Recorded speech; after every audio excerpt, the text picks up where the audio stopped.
Hey everyone, let's talk about the highest of high quality problems, when and how to take profits. My first rule is that I never ever sell all at once. I always sell in stages, and the reason for this is that I am always wrong. There's always the possibility that when I sell, the stock will go much, much higher than where I took profits. Because of this, I always sell only a small amount of the overall position. We have no idea how high a stock can go, but you do want to trim profits on its way up. And in this video, we'll talk about 4 different scenarios of where I take profits when I hold an investment for the long term. My second rule is timing. I always take profits when I don't want to. It's very difficult to take profits in any of my positions, especially when they've had a big run, because it makes me feel like I'm taking profits before they're about to head higher. But the trick is, this is exactly when you should be taking profits. You should always take profits when you don't want to. For this first scenario, let's take a look at Boeing. Now, I originally opened my position in Boeing at $79.58 on February 14th of 2012. And I held on to it from 2012 all the way through 2019 without really taking profits. I just reinvested the dividends. And by the time 2019 rolled around, Boeing was nearly 12.5% of my portfolio. Now, usually in my portfolio, the maximum allocation size is around 8 or 9%.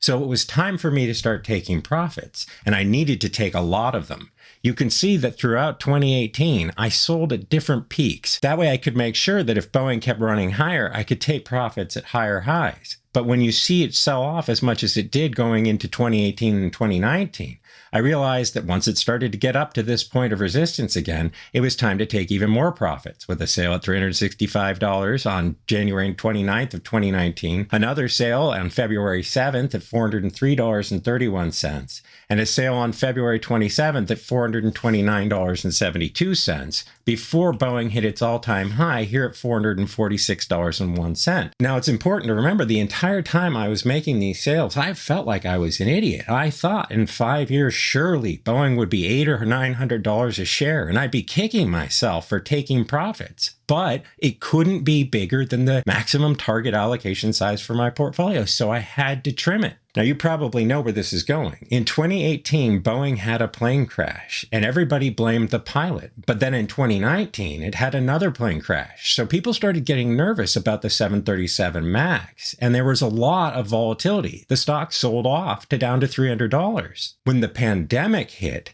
Boeing had to shut down with the rest of other businesses. And because of that, and the crashes that it had experienced, it sold off from its high at $446 all the way down to the low of $89 during the pandemic crash. You have to remember, I opened my position in Boeing at $79.53, an entire 8 years before this crash in March of 2020. If I had held on to the position the entire time, I would have almost round-tripped the entire investment and wasted 8 years in the stock. Instead, Boeing is still one of the most winningest positions in my entire investments in play portfolio. I've taken more profits out of Boeing than almost every other position, and it's still hugely profitable, even though today it's only trading around $160, a far cry from its high of $446. For a more recent example, let's take a look at Nvidia, which is currently the largest position in my portfolio. I opened my Nvidia position at $15.67 back on September 16th of 2016, but I've had to take profits the entire time because it's regularly exceeding the biggest position size in my portfolio. Now, currently, I have a significant amount of cash in the investments in play portfolio, so I do let Nvidia run pretty hot. But that being said, I still took profits 3 times in 2024 alone. The first time I sold at $603.11 on January 24th. Then on February 9th, because it didn't stop going up, I took more profits at $720.94. And on February 23rd, I took even more profits at $814.20. And since we've seen Nvidia pull back a little bit from its high, I will be once again taking profits if it makes an attempt at its all-time high, because it's still 10% or larger of my portfolio, and the maximum target allocation size is significantly less than that. Just like Boeing, every time I take profits in Nvidia, I'm kicking myself because I keep thinking, well, what if it goes to $4,000 or $5,000 a share? Here I am selling at $800. I'm going to feel like an idiot. However, Nvidia has sold off more than 40 to 80% more than 6 times in the more than 7 years that I've held the stock. Now, there are no promises that that kind of a sell-off could happen again, but this is a cyclical industry. There's no reason to think that Nvidia couldn't sell off 40%, especially since a 40% sell-off from its current all-time high is $564, and we were at that price just 3 months ago. Scenario number 2 is when a position I've opened has run too far too fast. Now, what exactly does that mean? For this, let's take a look at Alphabet, which I will call Google until the day I die. Alphabet is a ridiculous name. I opened my position in Google at $101.93 back on September 16th of 2022, less than 2 years ago. And since its bottom in November of 2022, Google has rallied more than a double, 109.64%. from that bottom to the all-time high it saw on April 26 of 2024. Because of that run and the huge gap up at the open that it had after its stellar earnings report, I couldn't resist taking profits. I had to sell some on April 26 at $174.33. Now, I still love Alphabet for the long term, and I didn't even have a full allocation in it. But when you see that kind of a move in that short a time period, for me, I need to trim some and get it off the table. If Google never pulls back far enough for me to add into that position again, that's a high quality problem. What I have is what I have. But if you've been in the stock market as long as I have, and I've been in it for more than 26 years, you know that you regularly see unbelievable sell-offs. So I'd rather plan for that than miss the opportunity to add back in at lower levels because I was already all in. Scenario number 3 for taking profits is when I have an investment that continually sees a lot of resistance at a specific point. Usually it's an all-time high, but over time it can just be another top where it sees a lot of resistance. In this case, we're going to take a look at Block, which I will call Square. I opened my position way back on August 5th of 2016, shortly after Square had come public, with my first buy at $11.10. Now you can see this is a little bit of a busier chart. All of the green arrows indicate places where I took profits, and all of the red arrows indicate places where I added back to the position. As you can see, throughout 2020 and 2021, Block kept seeing points of resistance where it would hit that point and then sell off again.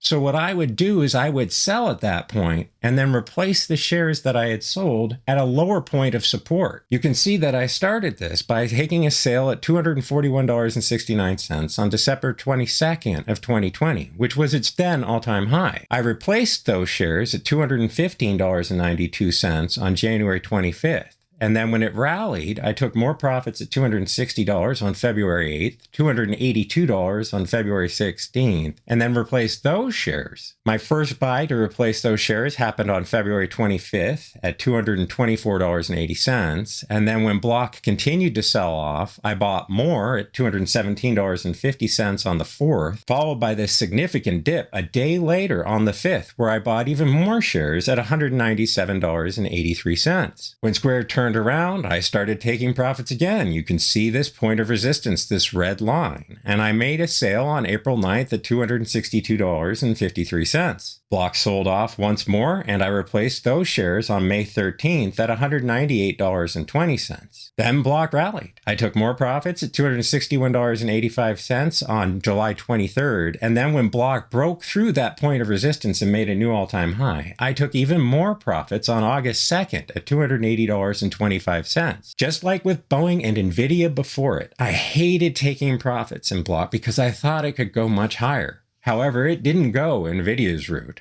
It went Boeing's route. From its high in 2021, Block ended up selling off all the way down from more than $280 a share to the low it saw in 2023, which was less than $40 a share. That was an epic pullback. And had I not taken those profits, I would have been kicking myself. From Square's all-time high in 2021 to its low in 2023, Square sold off more than 86%. If I hadn't taken profits, that would have been a devastating loss. But instead, just like Boeing before it, Square is one of the most profitable positions in my entire portfolio. The fourth scenario that I have for taking profits is just, am I getting nervous about something? Am I worried that the company is going to miss on earnings? Or is there a geopolitical concern that's out there? There are many reasons to get nervous, and if you have a lot of profits in positions, it's a high quality problem, but you want to make sure you don't lose the profits. I always say you gotta take profits when you have them,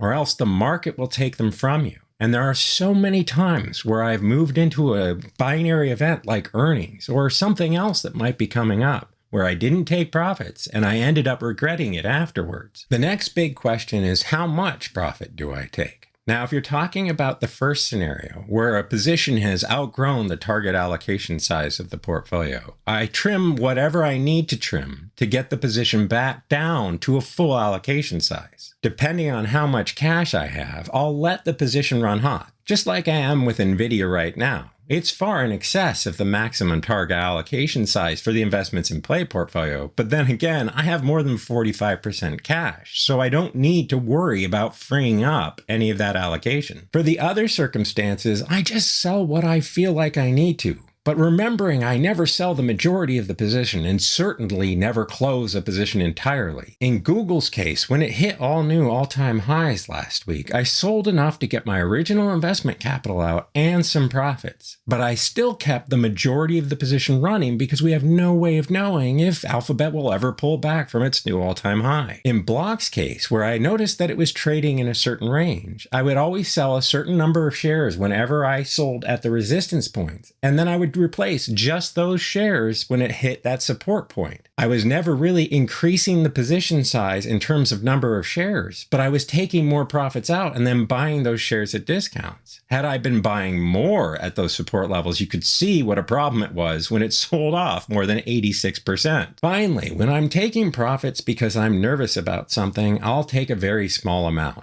Just enough to make myself feel better if something happens and it sells off. But like I said at the beginning of the video, since I'm always wrong, I don't want to sell too much and then have the position rocket higher and me kick myself for taking so many profits right before a big move. I just take whatever I need to make myself feel less nervous. Now, what if your portfolio is too small and you can't just trim profits because let's say you only own one share? Let's say you bought Nvidia at $400 and now it's trading at $800. You think Nvidia is going to head higher, but you've got a double and you don't want to lose any of those profits if Nvidia turns around and for some reason sells below $400. But you only own one share. This is fine. Thanks to fractional share trading, what you can do is sell your share at $800 and then immediately buy back a certain percentage at that exact moment. Since you had a double, you could buy back $400 worth, and now you have a half share of Nvidia that didn't cost you anything at all. If you're feeling more confident about Nvidia and you don't want to cut it all the way back to $400, then immediately buy back $500, $600, or even $700 of the entire share. Sure, you won't have a full share of Nvidia,